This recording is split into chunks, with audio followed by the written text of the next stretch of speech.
بسم اللہ الرحمن الرحیم۔ الحمد للہ رب العالمین، والصلاة والسلام علی سید المرسلین و خاتم النبیین، اما بعد۔ صحیح بخاری کتاب الصلاۃ، حدیث نمبر 371، اردو ترجمہ۔ ران سے متعلق جو روایتیں آئی ہیں، حضرت امام ابو عبداللہ بخاری نے کہا کہ ابن عباس، جرحد اور محمد بن حجش نے نبی کریم صلی اللہ علیہ وسلم سے یہ نقل کیا کہ ران شرمگاہ ہے۔ انس رضی اللہ عنہ نے کہا کہ نبی کریم صلی اللہ علیہ وسلم نے جنگ خیبر میں اپنی ران کھولی۔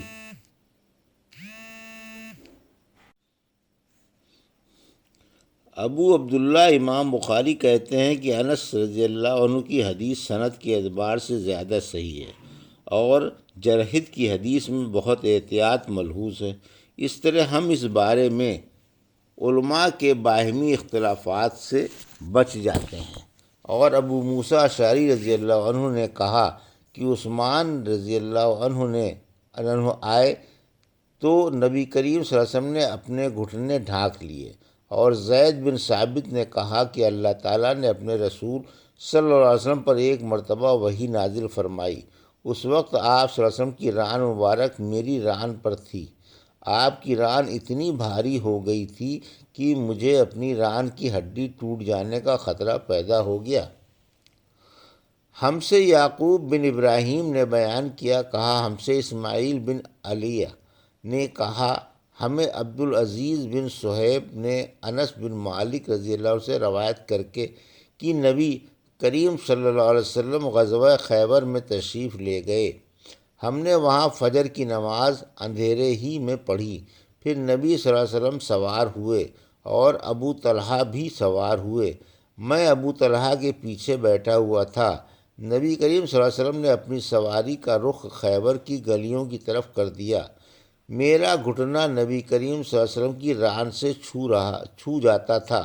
پھر نبی کریم صلی اللہ علیہ وسلم نے اپنی ران سے تہبند کو ہٹایا، یہاں تک کہ میں نبی کریم صلی اللہ علیہ وسلم کی شفاف اور سفید رانوں کی سفیدی اور چمک دیکھنے لگا۔ جب آپ خیبر کی بستی میں داخل ہوئے تو آپ صلی اللہ علیہ وسلم نے فرمایا کہ اللہ اکبر، خدا سب سے بڑا ہے، خیبر برباد ہو گیا۔ جب ہم کسی قوم کے آنگن میں اتر جائیں تو ڈرائے ہوئے لوگوں کی صبح منحوس ہو جاتی ہے۔ آپ نے یہ 3 مرتبہ فرمایا۔ انس نے کہا کہ خیبر کے یہودی لوگ اپنے کاموں کے لیے باہر نکلے ہی تھے کہ وہ چلا اٹھے، محمد صلی اللہ علیہ وسلم آن پہنچے۔ اور عبدالعزیز راوی نے کہا کہ بعض حضرت انس رضی اللہ عنہ سے روایت کرنے والے ہمارے ساتھیوں نے وہاں میخیں کا والخمیس کا لفظ بھی نقل کیا ہے، یعنی وہ چلا اٹھے کہ محمد صلی اللہ علیہ وسلم لشکر لے کر پہنچ گئے۔ پس ہم نے خیبر لڑ کر فتح کر لیا اور قیدی جمع کیے گئے۔ پھر وحیہ رضی اللہ عنہ آئے اور عرض کی کہ یا رسول اللہ، قیدیوں میں سے کوئی باندی مجھے عنایت کیجیے۔ آپ صلی اللہ علیہ وسلم نے فرمایا کہ جاؤ، کوئی باندی لے لو۔ انہوں نے صفیہ بنت حی کو لے لیا۔ پھر ایک شخص نبی کریم صلی اللہ علیہ وسلم کی خدمت میں حاضر ہوا اور عرض کی کہ یا رسول اللہ، صفیہ جو قریظہ اور نذیر کے سردار کی بیٹی ہیں، انہیں آپ نے دہیہ کو دے دیا، وہ تو صرف آپ ہی کے لیے مناسب تھی۔ اس پر آپ نے فرمایا کہ دہیہ کو صفیہ کے ساتھ بلاؤ۔ وہ لائے گئے۔ جب نبی کریم صلی اللہ علیہ وسلم نے انہیں دیکھا تو فرمایا کہ قیدیوں میں سے کوئی اور باندی لے لو۔ راوی نے کہا کہ پھر نبی کریم صلی اللہ علیہ وسلم نے صفیہ کو آزاد کر دیا اور انہیں اپنے نکاح میں لے لیا۔ ثابت بنانی نے حضرت انس رضی اللہ عنہ سے پوچھا کہ ابو حمزہ، ان کا مہر حضور صلی اللہ علیہ وسلم نے کیا رکھا تھا؟ حضرت انس رضی اللہ عنہ نے فرمایا خود انہی کی آزادی ان کا مہر تھا اور اسی پر آپ نے نکاح کیا۔ پھر راستے ہی میں سلیم رضی اللہ عنہ، حضرت انس رضی اللہ تعالیٰ کی والدہ نے انہیں دلہن بنایا اور نبی کریم صلی اللہ علیہ وسلم کے پاس رات کے وقت بھیجا۔ اب نبی کریم صلی اللہ علیہ وسلم دولہا تھے، اس لیے آپ نے فرمایا کہ جس کے پاس بھی کچھ کھانے کی چیز ہو تو یہاں لائے۔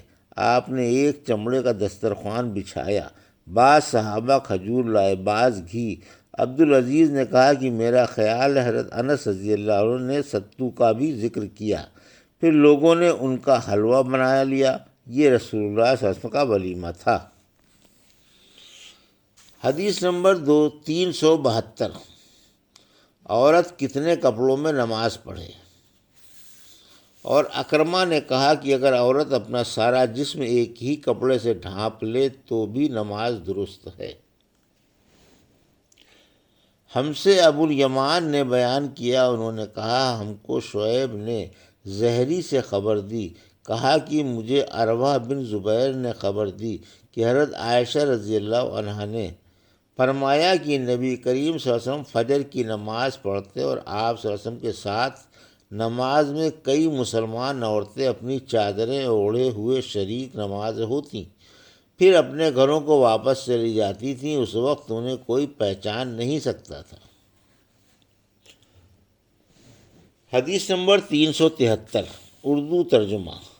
حاشیہ: بیل لگے ہوئے کپڑے میں نماز پڑھنا اور اس کے نقش و نگار کو دیکھنا۔ ہم سے احمد بن یونس نے بیان کیا، انہوں نے کہا کہ ہمیں ابراہیم بن سعد نے خبر دی، انہوں نے کہا کہ ہم سے ابن شہاب نے بیان کیا، انہوں نے عروہ سے، انہوں نے ام المومنین حضرت عائشہ رضی اللہ عنہا سے کہ نبی کریم صلی اللہ علیہ وسلم نے ایک چادر میں نماز پڑھی جس میں نقش و نگار تھے۔ آپ صلی اللہ علیہ وسلم نے انہیں ایک مرتبہ دیکھا، پھر جب نماز سے فارغ ہوئے تو فرمایا کہ میری یہ چادر ابو جہیم عامر بن حذیفہ کے پاس لے جاؤ اور ان کی انجبانیہ والی چادر لے آؤ، کیونکہ اس چادر نے ابھی نماز سے مجھ کو غافل کر دیا۔ اور حشام بن عروہ نے اپنے والد سے روایت کی، انہوں نے عائشہ رضی اللہ عنہا سے کہ نبی کریم صلی اللہ علیہ وسلم نے فرمایا میں نماز میں اس کے نقش و نگار دیکھ رہا تھا، بس میں ڈرا کہ کہیں یہ مجھے غافل نہ کر دے۔ حدیث نمبر 374۔ اردو ترجمہ۔ ایسے کپڑے میں اگر کسی نے نماز پڑھی جس پر صلیب یا مورتی بنی ہو تو نماز فاسد ہوگی یا نہیں، اور اس کی ممانعت کا بیان۔ ہم سے ابو معمر عبداللہ بن عمرو نے بیان کیا کہ کہا، ہم سے ابو الوارث بن سعید نے بیان کیا، انہوں نے کہا کہ ہم سے عبدالعزیز بن صہیب نے انس رضی اللہ عنہ سے نقل کیا کہ حضرت عائشہ رضی اللہ عنہا کے پاس ایک رنگین باریک پردہ تھا جسے انہوں نے اپنے گھر کے ایک طرف پردے کے لیے لٹکا دیا تھا۔ آپ صلی اللہ علیہ وسلم نے فرمایا کہ میرے سامنے سے اپنا یہ پردہ ہٹا دو، کیونکہ اس پر نقش شدہ تصاویر برابر میری نماز میں خلل انداز ہوتی رہی ہیں۔ حدیث نمبر 375۔ جس نے ریشم کے کوٹ میں نماز پڑھی پھر اسے اتار دیا۔ ہم سے عبداللہ بن یوسف نے بیان کیا، کہا ہم سے لیث بن سعد نے یزید بن حبیب سے بیان کیا، انہوں نے ابو الخیر مرشد سے، انہوں نے عقبہ بن عامر سے، انہوں نے کہا کہ نبی کریم صلی اللہ علیہ وسلم کو ایک ریشم کی قبا تحفے میں دی گئی، اسے آپ نے پہنا اور نماز پڑھی، لیکن آپ جب نماز سے فارغ ہوئے تو بڑی تیزی کے ساتھ اسے اتار دیا، گویا آپ اسے پہن کر ناگواری محسوس کر رہے تھے۔ پھر آپ نے فرمایا یہ پرہیزگاروں کے لائق نہیں ہے۔ حدیث نمبر 376۔ سرخ رنگ کے کپڑے میں نماز پڑھنا۔ ہم سے محمد بن ارعزہ نے بیان کیا، کہا مجھ سے ابن ابی زائدہ نے بیان کیا، عون بن ابی حذیفہ سے انہوں نے اپنے والد ابو حذیفہ وہب بن عبداللہ سے کہ میں نے رسول اللہ صلی اللہ علیہ وسلم کو ایک سرخ چمڑے کے خیمے میں دیکھا، اور میں نے یہ بھی دیکھا کہ بلال رضی اللہ عنہ آن حضور صلی اللہ علیہ وسلم کو وضو کرا رہے ہیں، اور ہر شخص آپ کے وضو کا پانی حاصل کرنے کے لیے ایک دوسرے سے آگے بڑھنے کی کوشش کر رہا ہے۔ اگر کسی کو تھوڑا سا بھی پانی مل جاتا تو وہ اسے اپنے اوپر مل لیتا، اور اگر کوئی پانی نہ پا سکتا تو اسے اپنے ساتھی کے ہاتھ سے تریہی حاصل کرنے کی کوشش کرتا۔ پھر میں نے بلال رضی اللہ عنہ کو دیکھا کہ انہوں نے اپنی ایک برچھی اٹھائی جس کے نیچے لوہے کا پھل لگا ہوا تھا، اور اسے انہوں نے گاڑ دیا۔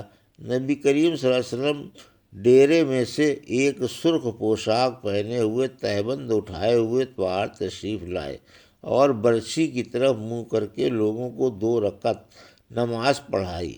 میں نے دیکھا کہ آدمی اور جانور برچھی کے پر سے گزر رہے تھے۔